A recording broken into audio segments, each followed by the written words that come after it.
Na Prever FM, você começa o dia bem informado. Entrevista.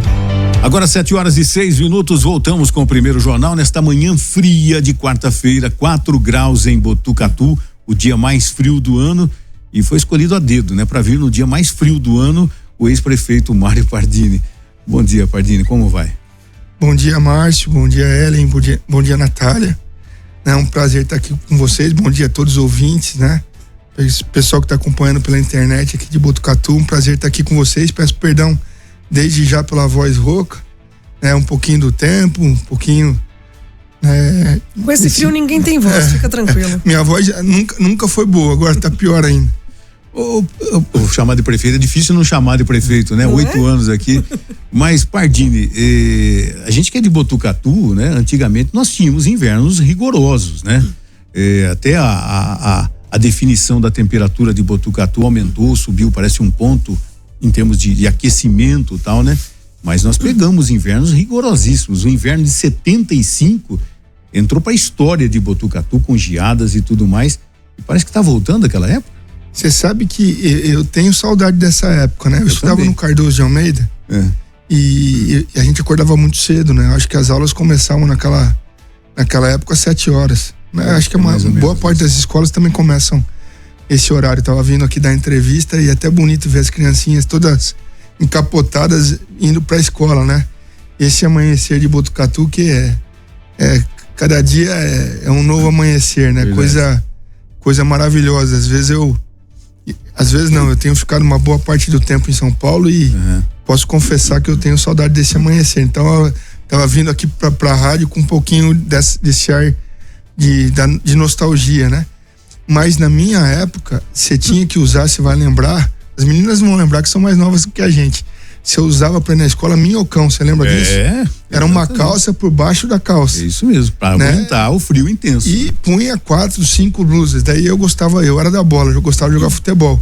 Então já... É bom que esquenta, né? Já chegava de manhã, pegar aquelas bolas murchas, começar a jogar bola no pátio, parecia cebola.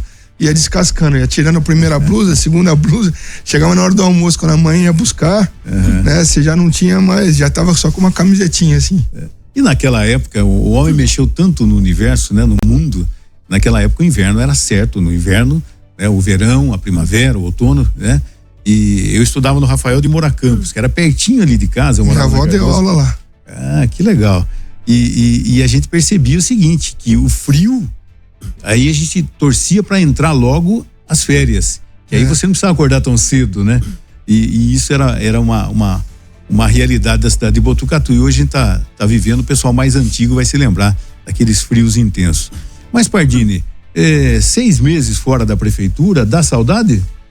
Olha, eu acho que os 8 anos que eu fiquei na prefeitura foram tão intensos que, assim, lógico que dá saudade do contato com a população, da capacidade de tomar a decisão, de influenciar na vida das pessoas, né, de eleger prioridades, isso aí dá saudade, né? Mas eu acho que eu entreguei o meu melhor, o que eu podia, né?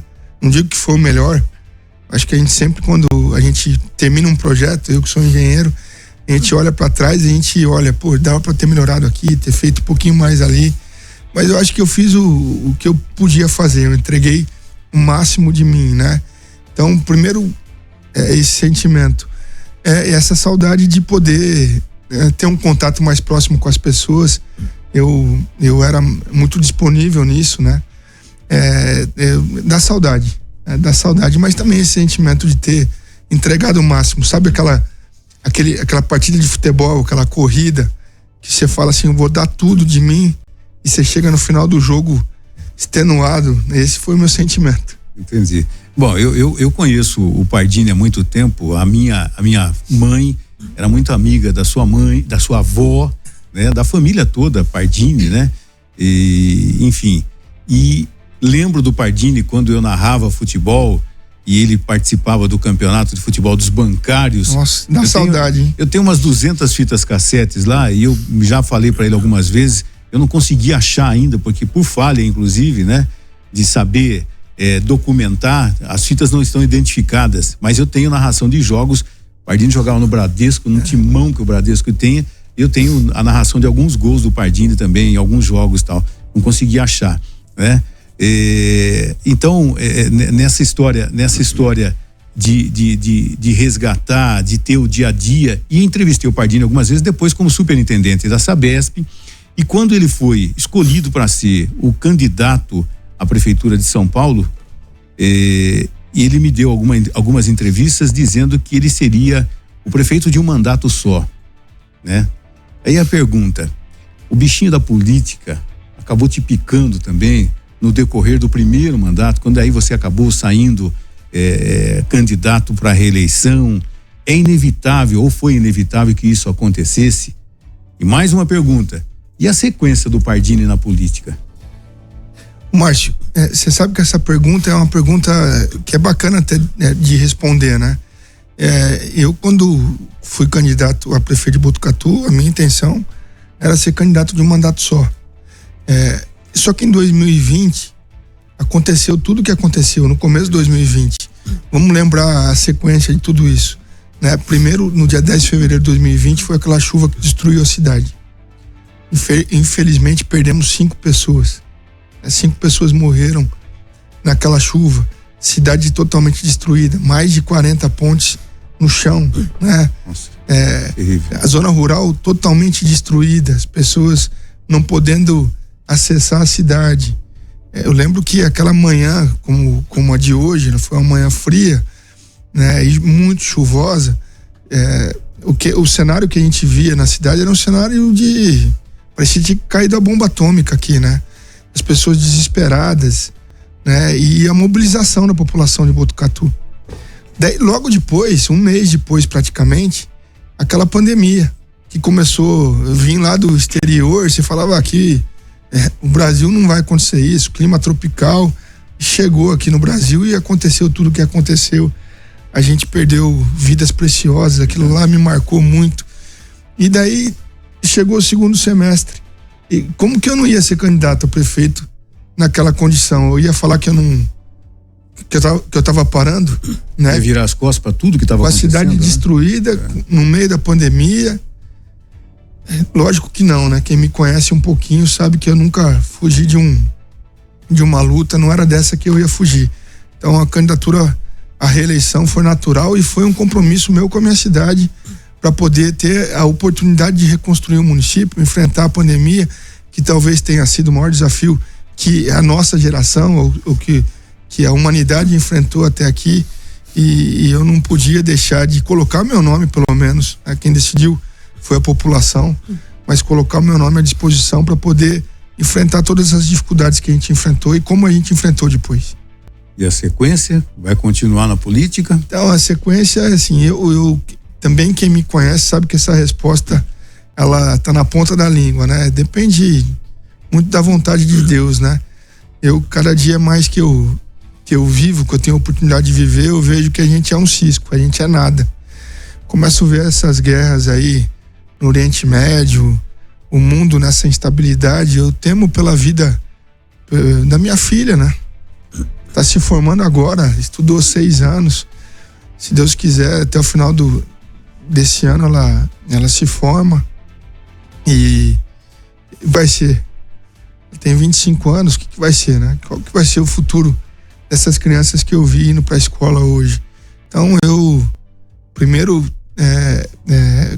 deixar muito claro que depende muito do que Deus traçou para minha vida. Essa história tá traçada e eu quero cumprir ela integralmente. Se for a vontade de Deus, eu permanecer na política, colocar também novamente meu nome à disposição, disputar uma nova eleição, dessa vez de deputado, para continuar servindo. Se é esse o meu dom, se é isso que Deus quer de mim, vai ser. Se não for, continuo trabalhando, amo trabalhar, acordar cedo, né, desenvolver projetos, fazer parcerias, construir. Tá conversando com uma pessoa em São Paulo no almoço, desculpa me estender aqui, não, né? Fica tranquilo. Uma pessoa em São Paulo que teve um dos maiores escritórios de engenharia e que trabalhou muito na área de saneamento. Então eu tava almoçando em São Paulo e falando sobre isso, né? E ele falou desse legado que ele deixou e E eu quero trabalhar, quero poder continuar deixando legados, seja na política, seja na vida privada. É isso que eu quero continuar fazendo. Legal. Bom, a gente está conversando com o ex-prefeito Mário Pardini aqui no Primeiro Jornal na Prever FM. O nosso WhatsApp está à disposição também, 3440-1009, para você mandar uma pergunta ou mandar um abraço pro Pardini, enfim, fique à vontade. Eu acho que essa sensação que você falou, né, Márcio, eu conheço o Pardini há muito tempo, eu acho que é um senso comum entre os moradores de Botucatu. Ele, como foi um prefeito muito próximo, né? Até eu que vim de fora, a gente sente o Pardini como um velho conhecido. Assim, é realmente um amigo de longa data. Acho que é um senso comum na cidade. Bom escutar isso, né?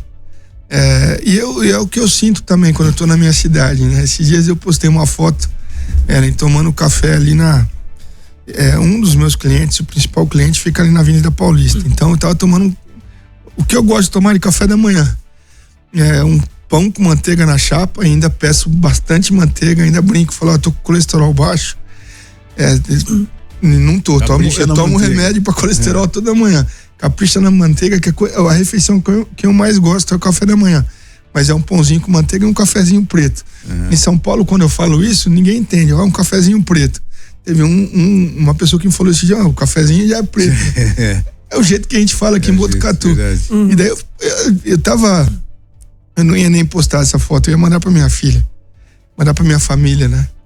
E daí eu falei, me deu uma saudade de Botucatu. Eu falei, deixa eu colocar aqui falando da saudade de Botucatu. E o sentimento que eu tenho é esse quando eu tô na minha cidade. Eu sou muito próximo das pessoas, de todo mundo, as pessoas são muito próximas de mim, mesmo as pessoas que eu às vezes tô na rua assim, Pardinão, como tá? Daí Samanta, que tá comigo, tá junto comigo naquele momento, fala assim, mas quem que é? Eu falei, não lembro, né? Mas é esse sentimento que eu tenho de proximidade com as pessoas. Bom, são 7h18, a gente vai fazer um intervalo, vamos tomar uma água mesmo, estando frio. Já nós voltamos com a sequência do Primeiro Jornal, hoje recebendo o ex-prefeito Mário Pardini. São 7h21, voltamos com o Primeiro Jornal, hoje recebendo o ex-prefeito Mário Pardini ao vivo aqui no estúdio.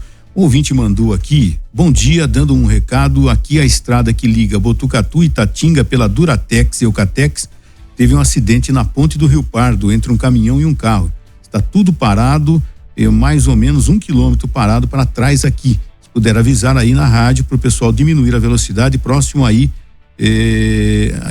o Robson que mandou aqui. Essa é a ponte... Essa estrada é Eduardo Zuccari. É a ponte do Rio Pardo mesmo ali, aquela estrada que vai para Itatinga ali por dentro. Entendi. Então, né? E aquela ponte é uma ponte estreita, realmente, é uma ponte que estreita ali e tomara que esteja tudo bem. Tomara que esteja tudo bem, que o pessoal controle a velocidade e tudo mais. Falou congestionamento de quase 1 quilômetro, então... Bom, a gente falou aqui, Márcio, sobre o carinho, né, das pessoas com Pardini e os moradores munícipes, né, de Botucatu. O Leonardo falou que o senhor tá fazendo muita falta. E também o Sodinha mandou um grande abraço. Tá bom. Então, Leandro e Leonardo, né, que é a mesma pessoa. Né? E eu vejo que ele é um ouvinte assíduo aqui, né, do Primeiro Jornal. Um abraço para você também. Também sinto muita falta de Botucatu e sinto muita falta desse contato com a população. É um prazer, né, poder sempre estar aqui de volta conversando com todos vocês. E o Sodinha, um abraço para ele. Sodinha, foi o Sodinha, né? O Sodinha, aquele de antigamente. Ele falou que é o original. Ele falou aqui, o original. Todos são originais, né? Mas o Sodinha, ele é o patriarca, vamos falar assim, da família. Carlos Alberto Sodinha. O Sodinha, ele... Também eu tenho muitas saudades, porque de vez em quando ele aparecia no gabinete esse horário, ele levava ele é exagerado em tudo, né? Ele levava uns 20 pãezinhos, né? Levava acho que meio quilo de mortadela e meio quilo de mussarela, e a gente tomava um café gostoso. Café da manhã, não importa se as coisas estavam bem ou não estavam bem, não importa se eu tinha gente para atender, se não tinha, aparecia o Sodinha lá na prefeitura e fazia eu parar lá 15 minutos, meia hora para tomar esse café da manhã. Um beijo pra você aí, fica com Deus, Sodinha. E o pessoal mais antigo aqui da cidade, né? Vai se lembrar do trailer do Sodinha, que era um dos mais tradicionais. Quando você não tinha em todo o quarteirão um trailer de lanches, naquela época o Sodinha era uma raridade e todo mundo, final de semana, ia com as namoradas no trailer do Sodinha. Isso, né? Que é gostoso em Botucatu. Eu tava conversando esses dias, eu não lembro aonde. Né? Eu era moleque e jogava na associação. E a gente ia embora, morava no Lava Pés, a gente ia embora ali pela Avenida Dom Lúcio, né? E passava pela frente do cemitério, contornava ali o antigo Expresso de Prata, que tinha um campinho antigamente lá, e ia pro Lava Pés, próximo da Coab, lá onde minha mãe morava, no final da João Passos, né? E a gente passava pelo trailer, onde que é hotel excelente. O pessoal que é mais velho vai lembrar disso. E minha mãe me dava dinheiro para comer lanche no Sodinha uma vez por mês.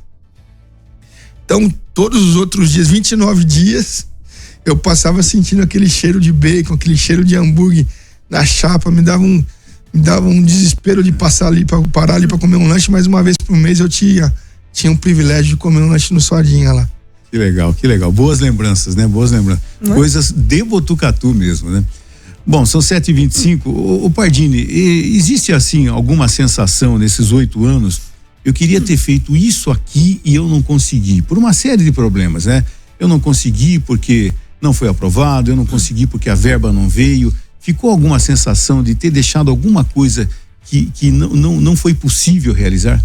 Olha, eu de bate pronto aqui, né? Eu comecei um programa de troca de lâmpadas LED, de vapor de sódio por LED, né? Comecei pelas áreas mais periféricas, né? Que era onde a iluminação era pior e aonde você, infelizmente, às vezes você tem coisas erradas acontecendo. Então a iluminação, ela tá muito vinculada a indicadores de segurança. Então eu lembro que a gente trocou todas as lâmpadas do Montemor de vapor de sódio por LED, veio da região sul, trocamos todas as lâmpadas ali da Coab, Jardim Ribeira, Santa Elisa, Marajoara.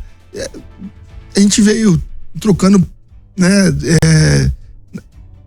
lateralmente, toda a região periférica de Botucatu, mas eu não consegui. Terminou o ano, né, eu não consegui trocar todas as lâmpadas de vapor de sódio por LED em Botucatu. Acho que foi um projeto que eu deixei aí, não pela metade que eu iniciei, mas não consegui concluir. Tenho certeza que o Fábio vai concluir esse projeto. Ô Pardini, eu me lembro, acho que já comentei com você, inclusive, 2022, eu estava numa viagem pro Rio Grande do Sul, né? E um motorista que nos levou do aeroporto até o hotel, perguntaram, vocês são da onde? Né? Eu falei, Botucatu. E automaticamente, esse motorista falou, terra da vacina. Porque a gente teve aquela ação que nós saímos na frente do Brasil todo, né? E eu pergunto, né? Hoje em dia, né? Isso no Brasil principalmente, e a realidade também de Botucatu, do pessoal que evita tomar vacina. Tanto da Covid, quanto da influenza, quanto da dengue. A vacina está disponível em Botucatu. Naquela época nós não tínhamos. Esse negacionismo de algumas partes, inclusive de políticos, né? Com relação à vacina, você de uma certa forma teve que encarar tudo isso. Foi a questão de habilidade, diplomacia, coragem. Sabe aquela história do momento sorte também? Eu não acredito muito na sorte, mas ela também faz parte, um percentual da vida da gente também, né? De conseguir a vacina naquela época e o seu posicionamento com relação ao pessoal que nega a vacina. E o poder de convencimento, né? Porque foi uma vacinação em massa e muita gente foi nessa O pessoal estava clamando por isso, né? Sim. Você sabe que eu não acredito em sorte como você, né? E nem em coincidência. Esses dias eu acho que contei essa história aqui. Se eu contei, me perdoa, mas é importante a redundância. Eu tava vendo um filme e eu já vou responder a sua pergunta, mas tava vendo um filme, Ellen, e esse filme era um filme de uma criança, filme real, verdadeiro, uma criança que lutou contra uma doença gravíssima, e a mãe dessa criança deu um testemunho bem bonito no final, numa igreja, citando uma frase de Einstein. Eu até achei que, eu fui pesquisar para ver se era verdade, e é verdade. Einstein, no final da sua vida, as pessoas dizem, ou pelo menos há registros que falam que ele se converteu, né? Einstein foi talvez um dos principais cientistas que a gente teve, e ele fala que, ele tem uma frase emblemática que ele fala o seguinte, que existem pessoas, que tô falando do meu jeito aqui, resumindo, existem pessoas que passam pela vida toda achando que tudo é coincidência, ou que tudo é sorte, e que ele, Einstein, acha que não há coincidência, que tudo é milagre. Eu sou desse grupo de pessoas. Acho que tudo é milagre. A vacinação em massa foi um grande milagre que aconteceu aqui em Botucatu. As pessoas esquecem, né? Eu publiquei um decreto. Ela aconteceu no dia 16 de maio de 2021. Eu publiquei um decreto falando, né, decretando que aqui todo dia 16 de março em Botucatu é um dia de ação de graças. Em gratidão a Deus, né? Porque a vacinação foi um milagre. Não pode estar no currículo de nenhum político. Eu sempre preguei isso e defendi. Não pode estar, né, quando você for fazer debate político, você não pode colocar no currículo a vacinação em massa, porque foi um milagre. Podia ter acontecido em qualquer lugar do planeta e aconteceu em Botucatu. Quem que poderia? Eu lembro que eu escrevi um post lá de Brasília escrevendo isso, quando deu certo. E eu escrevi: quem que poderia unir Universidade de Oxford, Fundação Bill e Melinda Gates, AstraZeneca, Ministério da Saúde, Unesp, Prefeitura de Botucatu, em um único projeto? Quem que poderia? Só Deus. Que político que teria essa habilidade, ou que cientista que teria essa competência? Foi Deus, né? E foi um privilégio, porque salvou muitas vidas, né? Eu procuro respeitar a opinião das pessoas, mas o que eu posso falar sobre a vacinação em massa é que naquela época, no auge da pandemia, quando a doença foi mais grave, mais severa, que foi em 2021, uma nova cepa, e que levava, daí não era mais idosos, era idosos, jovens, adultos, crianças à morte. A gente teve o privilégio de vacinar a população toda de Botucatu em um único dia. E eu não sei quantas vidas salvaram. Foi dezenas de vidas, centenas, né? Ou se foi uma vida só. Aquilo lá foi um milagre, né? E o que eu posso falar sobre os negacionistas é falar o seguinte: eu vou falar da parte boa, que a vacinação em massa salvou muitas vidas naquela oportunidade. Não, e foi fundamental. E assim, tirando a parte de tudo que aconteceu, do salvamento de vidas, Botucatu passou a ser uma referência positiva no Brasil. E de boa... até no Fantástico, é incrível a repercussão. Aquele dia, Ellen, eu andava na cidade e via as pessoas, porque foi bonito, porque não foi só a vacinação. Eu acho que a gente arrecadou alimentos também. Acho que foram 6 carretas de alimentos. Foi algo muito bonito, porque você andava nas ruas, as pessoas gratas, chorando. Eu vi muitas pessoas chorando. Foi terrível, foi emocionante, né? E assim, mostrando que Botucatu é uma cidade extremamente solidária, né? Extremamente solidária, e aquele momento era aquele momento de agir. O mundo clamava por isso e quis o destino, uma força superior, que acontecesse em Botucatu, né? Eu vi muitas pessoas se abraçando, chorando, né? Pais, filhos abraçando os pais, porque a preocupação muito era com relação aos idosos, né? Assim, foi algo assim, eu não consigo descrever, foi algo muito lindo, a cidade muito grata e retribuindo isso na arrecadação de alimentos, mas aqueles abraços afetuosos foi algo que foi marcante realmente, né? Não, marcou a cidade de Botucatu. Daqui a 50 anos, quando alguém for ler a história de Botucatu, vai ter esse marco. E eu li. E marcou pela história da pandemia, inclusive, né? Dúvida, quando no futuro forem falar sobre a pandemia, vão precisar mencionar o que aconteceu em Botucatu. É um livro que a Universidade de Oxford, a Unesp também fez. E não foi a Unesp, né? Foram 2 escritores aqui de Botucatu, duas pessoas, uma delas foi o professor Vieira. Mas a Universidade de Oxford também escreveu, na ótica dela, o que aconteceu aqui em Botucatu, e aquela visão foi a visão mais fidedigna do que aconteceu. Porque a Universidade de Oxford escolheu Botucatu? Porque a gente, antes da vacinação, já fazia um trabalho fundamental, fantástico, de rastreamento do vírus, isolamento das pessoas, né, de testagem em massa. Você lembra disso? Pessoas espirravam, a gente testava nas unidades de saúde, com a parceria com a Unesp, depois a Caio, através do Marcelo Ruas, o empresário, dono da Caio, que fez uma doação de um robô que fazia testagem, que daí a gente começou a fazer para toda a região. Botucatu já vinha assim sendo destaque no enfrentamento da pandemia no Brasil e talvez no mundo, com tudo aquilo que colocou em prática, né? Lembrar o doutor André Spadaro aqui, que foi uma das grandes lideranças, né, no combate à pandemia aqui na nossa cidade. E eu me lembro também de uma postagem, porque naquela época nós tínhamos um boletim diário que o doutor André colocava, e a gente, no final da tarde, começo de noite, a gente aguardava aquele boletim para saber quais eram as diretrizes para a gente tomar. Olha, continue em casa, tome a vacina, enfim, a cidade resguarde. Se pautou por isso, né? Claro, a gente aguardava aquele boletim para saber para onde a gente vai, né? E as pessoas irmanadas naquilo, saber, olha, e a gente lamentava cada vez que tinha um óbito, né? Esse livro da Unesp, né? O doutor Balbi, o doutor André Balbi, ele acho que ele escreveu um outro livro. Também é verdade. Mas o depoimento, esse livro, né? A pandemia de todos nós. É verdade. O depoimento de funcionários, né? Da Unesp. Perdoa esquecer esse livro, né? Um grande abraço, doutor André Balbi. Sensacional esse livro, da emoção do depoimento dos funcionários que vivenciavam aquilo, e de alguns funcionários, inclusive, que conseguiam mostrar pelo celular, na UTI, a imagem do parente para os familiares. Então, quer dizer, a gente está relembrando tudo isso, é um momento triste da nossa história, mas é um momento que nós vivenciamos e que a gente deve tirar sempre uma lição de tudo isso, né, Pardini? Foi algo assim, se a gente não tivesse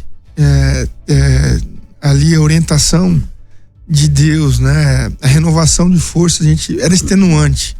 Era algo assim, que você ter que anunciar um óbito, era algo que para mim era frustrante demais. E você sabe que os boletins diários, a gente decidiu isso no gabinete. Eu falei assim, tinha muita especulação. No começo parece que tinha até uma torcida para ver esperando o primeiro óbito aqui em Botucatu. Parte da imprensa, infelizmente, foi desse jeito que se movimentou, né? Uma expectativa, o primeiro óbito em Botucatu, o primeiro óbito. Uma coisa que eu não entendia. Claro, eu trabalhei para não ter nenhum óbito. Eu ainda eu dei entrevista assim, eu vou trabalhar até o final com todas as minhas forças para não ter nenhum, infelizmente, né? Era algo muito superior a gente, né? Mas o boletim diário aconteceu em função disso. Eu chamava o doutor André de Queco, né? Carinhosamente, falava: Queco, ou eu ou você, a gente tem que dar esse boletim, né? Todos os dias, até acabar essa pandemia, pra gente anunciar, a gente falar do que tá acontecendo de verdade na nossa cidade e orientar a população, que a desinformação era muito grande também. As pessoas não sabiam o que estava acontecendo, o que era na verdade aquela doença, o que tinha que fazer, o que tinha de verdade, o que tinha de mentira. Então aconteceu daquele jeito. Eu acho que foi uma das únicas cidades no país, talvez a única, que desde o primeiro dia até o último dia da pandemia, se é que teve o último dia, a gente fez os boletins diários. E daí ele falou, o Quecão falou assim: não sei, todo dia, não sei. Se você não for dar, eu vou dar, mas só que eu não sou médico, pode ser que eu fale alguma besteira. E ele falou: não, pode deixar que eu faço. E ele não faltou um dia, todos os dias. Se eu não me engano, foram 600 e poucos boletins, quase 2 anos de boletim diário, pautando e orientando a população de Botucatu.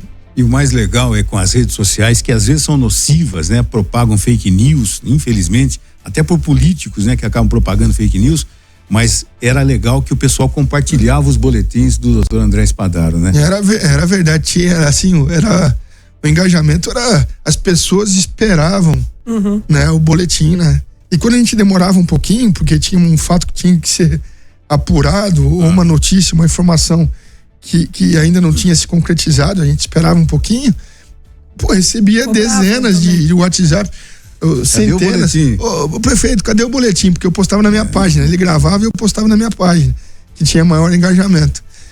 Foi algo para ficar guardado na memória. A parte ruim, mas a parte boa de tudo isso também. Bom, são 7h38, nós estamos conversando com o ex-prefeito Mário Pardini aqui no Primeiro Jornal. Nós vamos ao último intervalo. Só antes da gente sair para o intervalo, mostrar duas imagens impressionantes que eu acabei de receber aqui, Márcio. De agora, na Demétria. Olha só, gente. Congelou tudo. Congelando. Olha isso, gente. É o que está acontecendo em Botucatu nesta manhã de 4 graus. A manhã mais fria do ano em Botucatu, 4 graus agora na cidade. Quem mandou madrugada essas fotos geladíssima. foi o professor Wagner Garcia. Que legal, gente. Obrigado, professor. Né? E são as imagens de Botucatu hoje. Então, se você tiver que sair de casa agora, muita gente já saiu, tá trabalhando e tal, já tá sentindo esse inverno rigoroso que faz hoje em Botucatu. Direitinho aí. Vamos ao intervalo. Já voltamos com a parte final com o ex-prefeito Mário Pardini no Primeiro Jornal. 7h41, voltamos com a última parte do Primeiro Jornal desta quarta-feira fria, gelada, com o ex-prefeito Mário Pardini. Acho que nesse final agora da entrevista, Pardini, a gente não poderia se furtar de perguntar para você como é que você faz uma avaliação, se é que é possível, do atual prefeito Fábio Leite, né? Porque é normal as pessoas fazerem um comparativo, na época do Pardini não era assim, ou na época do Pardini era diferente, e é feito esse comparativo, que é normal, afinal de contas são 6 meses, você foi reeleito, teve uma aprovação muito grande quando da sua saída, e você faz uma avaliação do Fábio Leite? Olha, 6 meses é um tempo muito pequeno para você fazer qualquer avaliação, né? Mesma coisa que você casar com a sua esposa ou com o seu esposo e em 6 meses você falar assim, agora eu vou separar porque, né? Não era a pessoa que eu imaginava. Porque ele se mexe muito à noite, porque ele ronca, porque nos 6 meses não dá, né? Mas o que eu posso falar do Fábio, assim, eu trabalhei com ele 8 anos, foi meu secretário de governo, né? E boa parte das decisões, né, especialmente em relação à gestão, passou pelas mãos dele. Ele cuidou do cofre do município e cuidou muito bem. Foram essas características, essas virtudes que me levaram, né, a escolher o Fábio para disputar a eleição e para ser o meu sucessor. O que eu posso falar, assim, é muito cedo.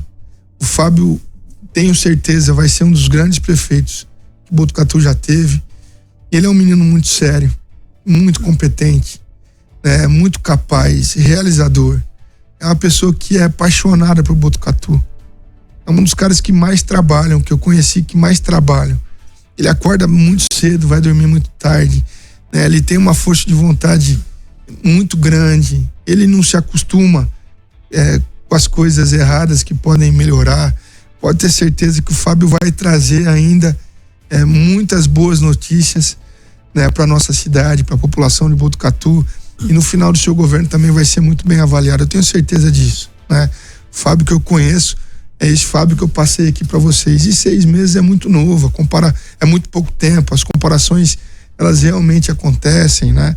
É natural que aconteçam, mas aos poucos as pessoas vão se acostumar com o jeito do Fábio. A gente tava falando fora do ar. Cada um tem seu estilo, cada um tem seu jeito, cada um, né? Mas o Fábio vai ser, eu não tenho dúvida nenhuma, que vai ser um dos grandes prefeitos que o Botucatu já teve. Mas o senhor tem acompanhado de perto, então, a gestão, o governo dele? Olha, eu tenho trabalhado muito, né? Eu tenho que me virar agora, né? Eu brinco, Pardini, o que você tá fazendo? Eu tô distribuindo o currículo. Eu não quis ficar na Sabesp porque eu fui radicalmente contrário à privatização, sim, da empresa, né? Então, quando eu voltei pra Sabesp, talvez fosse mais cômodo ficar lá. Era concursado, tinha um bom salário. Mas eu entendi que pelo menos esse ciclo, eu quero voltar a trabalhar no saneamento, mas esse ciclo eu tinha que estar saindo da Sabesp, né? Então, boa parte das minhas atividades é em São Paulo. Falar que eu acompanho o dia a dia da cidade, não acompanho, mas eu acompanho as notícias, né? E acho, como eu disse, né? 6 meses é um tempo muito pequeno para você fazer qualquer avaliação de governo, de qualquer governo, né? E tenho certeza que por esses predicados que eu acabei de mencionar do Fábio, ele vai ser um dos grandes prefeitos que a cidade já teve. Até porque é o seguinte, né? Não defendendo, nem criticando, 6 meses, o que mudou na cidade em 6 meses?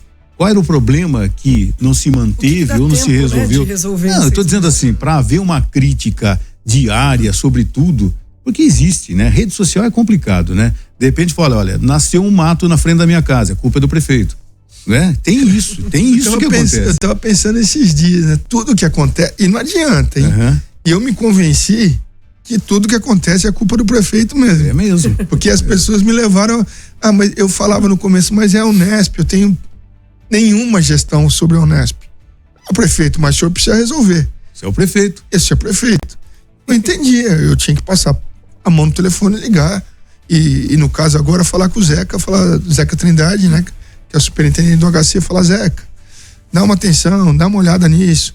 Será que essa ficha não ficou perdida, não aconteceu? Então, assim, é culpa do prefeito. Mas choveu muito. Destruiu a cidade, mas o prefeito tem que construir, reconstruir. Mas choveu e fez sol, o mato cresceu, mas o prefeito tem que resolver. Mas é o prefeito. É isso. Mas a Polícia Militar do Estado, mas é o prefeito. Então, quando eu me convenci disso, eu comecei a interagir muito mais com os órgãos do Estado e do governo federal também. Porque as pessoas não vão cobrar o presidente ou o governador do Estado. O pessoal vai bater na porta da prefeitura, porque ele tem acesso ao prefeito e prefeito, né? Então, tudo realmente e o do outro lado não é verdadeiro, porque daí quando você resolve alguma coisa, daí quem resolveu não é o prefeito. Quem resolveu é o deputado, é o governador, é o presidente da República. É assim mesmo. É o fulano que passa de 4 em 4 anos na cidade para poder comprar uns votinhos, daí é ele que resolveu, não foi o prefeito. Então, todos os problemas é culpa do prefeito. E as soluções não é o prefeito que dá as soluções, daí é todo mundo menos o prefeito. Vai entender. Assim é o ser humano, né? Tem uma ouvinte aqui, a Fernanda, ela pediu para perguntar, na visão do senhor, o que faltou ser feito no Rio Bonito para que se tornasse uma estância turística, o que os próximos, né, o atual e os próximos prefeitos podem fazer em relação a isso, para melhorias. O Rio Bonito, a Fernanda, né? Fernanda, não sei se é a Fernanda Alavanca. Não tem o sobrenome aqui. Mas tudo bem. Mas, Fernanda, um beijo, né? Bom dia, aliás, prazer. Eu não sei se é Fernanda ou Fernando, porque ela escreveu Fernanda, mas no nome do WhatsApp tá Fernando, então... Então tá bom, Fernanda ou Fernando, bom dia, prazer falar com você. Eu frequento o Rio Bonito desde sempre, né? Ia nos ranchos dos meus amigos, nunca tive rancho lá, tinha sonho de ter um rancho lá, mas ia nos ranchos dos meus amigos, eu vou até hoje. E assim, pra mim aquilo lá é um paraíso, né? Você falar o que falta, depende muito da visão de cada pessoa. Eu brincava lá, o Rio Bonito mesmo era dividido. Tinha um grupo de pessoas que queria asfalto no Rio Bonito inteiro. Tinha um outro grupo que não, porque ia perder a característica do Rio Bonito. A essência do Rio Bonito. A essência, que eram ruas de terras, né?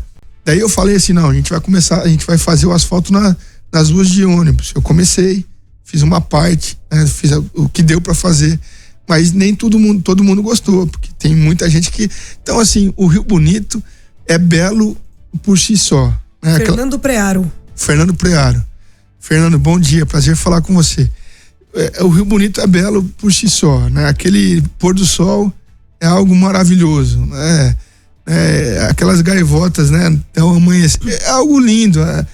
As experiências que eu tive, as lembranças que eu tive do Rio Bonito são as melhores. Você falar pra mim o que precisa melhorar no Rio Bonito, não é porque eu fui prefeito, assim, eu acho que aquilo lá você não dá pra melhorar a natureza. Aquilo lá foi Deus que criou, que desenhou, que pintou. Dá pra você falar assim, dá pra pôr asfalto? Dá. Agora uma parte não quer que coloque asfalto. Talvez colocar LED, porque o Rio Bonito tem algumas ruas que são mal iluminadas. Colocar LED no Rio Bonito inteiro, fazer um pier lá que o pessoal queria que fizesse. Então tem muita coisa para fazer, mas eu sou do tempo mais antigo, mais nostálgico, que gosta do Rio Bonito como ele é, raiz, como né? É raiz, né? Bom, prefeito, já no finalzinho, esse grupo que está governando Botucatu, que vem desde o prefeito João Cury em 2 mandatos, depois o Pardini, 2 mandatos, agora começa o Fábio Leite. Esse grupo está unido para eleger o Pardini e para eleger o João Cury? O João Cury, deputado federal, e o Pardini, deputado estadual. Vocês se falam a respeito desse assunto?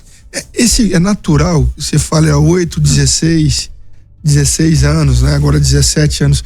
É natural que algumas situações geraram frustração em algumas pessoas, né? é natural que não haja unanimidade em relação a um nome ou em relação a um governo ou uma decisão que um ou outro prefeito tomou, né? É natural que a gente vá perdendo algumas pessoas no meio do caminho. É natural que aconteça isso. Então esse grupo já não é mais o mesmo. A gente sempre faz força para poder manter esse grupo unido, porque esse grupo unido pode fazer muito pro Botucatu. Então a gente tem que deixar as diferenças de lado, e a gente tem que se preocupar com aquilo que une esse grupo, né? Que é o bem da cidade de Botucatu. Eu acho que uma coisa eu posso garantir, não tem ninguém nesse grupo que quer fazer mal para a cidade de Botucatu. Não tem nenhum cidadão de Botucatu. Eu não acredito em teoria da conspiração ou que tem alguém movimentando alguma coisa. Eu não acredito. Eu acho que quem mora aqui quer o melhor da cidade. Então a gente tem que deixar as diferenças de lado, e elas existem, né? As frustrações de lado, e elas existem, né? E trabalhar todo mundo unido para aquilo que nos une, que é melhorar as condições de vida, a infraestrutura, as condições na saúde, na assistência social, no trânsito, na mobilidade urbana, na segurança pública, na educação.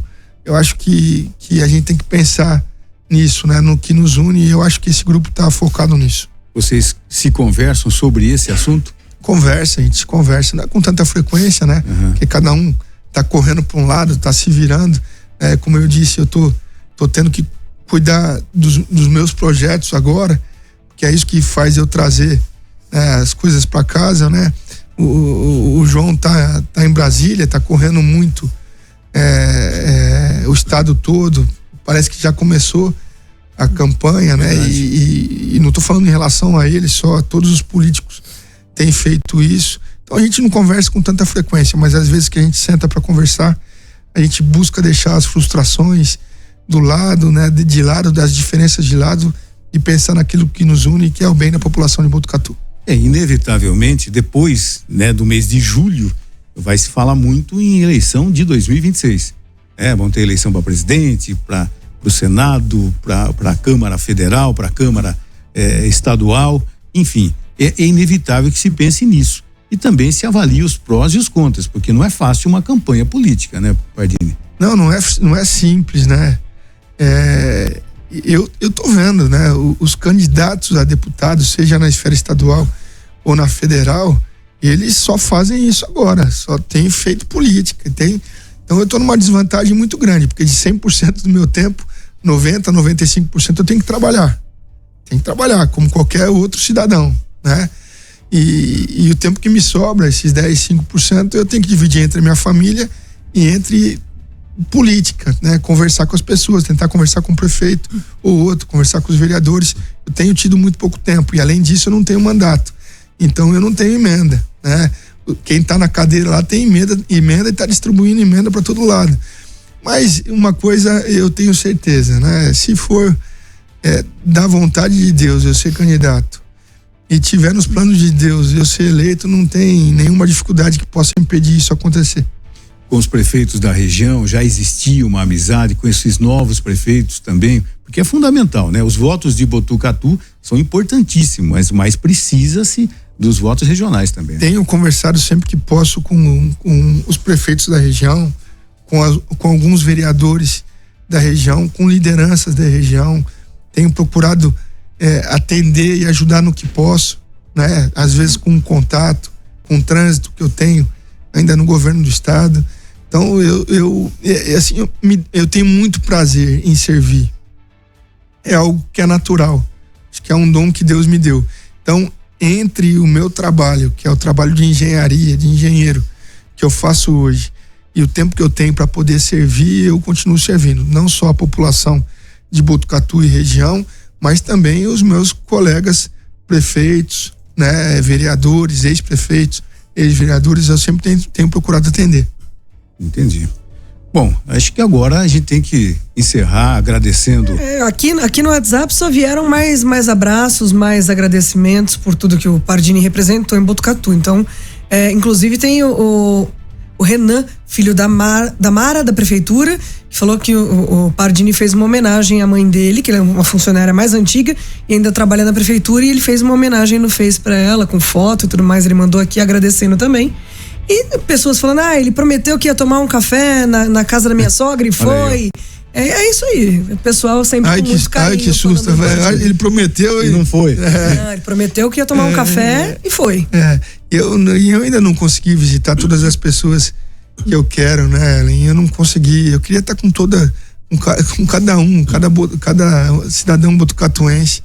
Eu não consegui fazer isso, né? Eu acho que eu faltei muitas vezes, falhei, mas não foi porque eu quis, né? Eu acho que os afazeres, né? A responsabilidade era tão grande, os compromissos, que eu devo ter faltado com alguém, mas sempre que eu consigo, eu dou uma passadinha em um lugar ou em outro, especialmente na Coab lá, rever os amigos lá, o pessoal cobra, você não veio mais na Coab, o que aconteceu?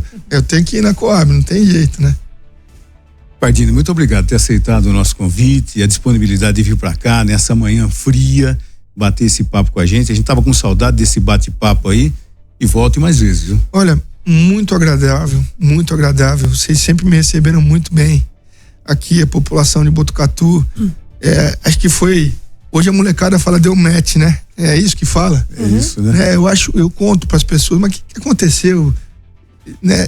Sabe o que aconteceu? Foi tantas dificuldades que a gente enfrentou junto, concentradas nesses 8 anos, que isso podia ter me destruído.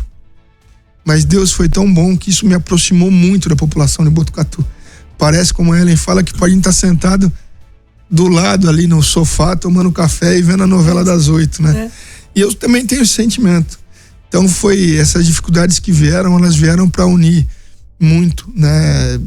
Eu com a população de Botucatu, e o sentimento que eu tenho é esse. Então, toda vez que eu tenho a oportunidade de dar uma entrevista, de andar nas ruas de Botucatu, tomar um cafezinho numa padaria, o sentimento que eu tenho que é esse, é muita gratidão, é muita paixão por essa cidade e pela população. Um abraço, viu? Bom dia. Você ouviu Primeiro Jornal Prefeira FM.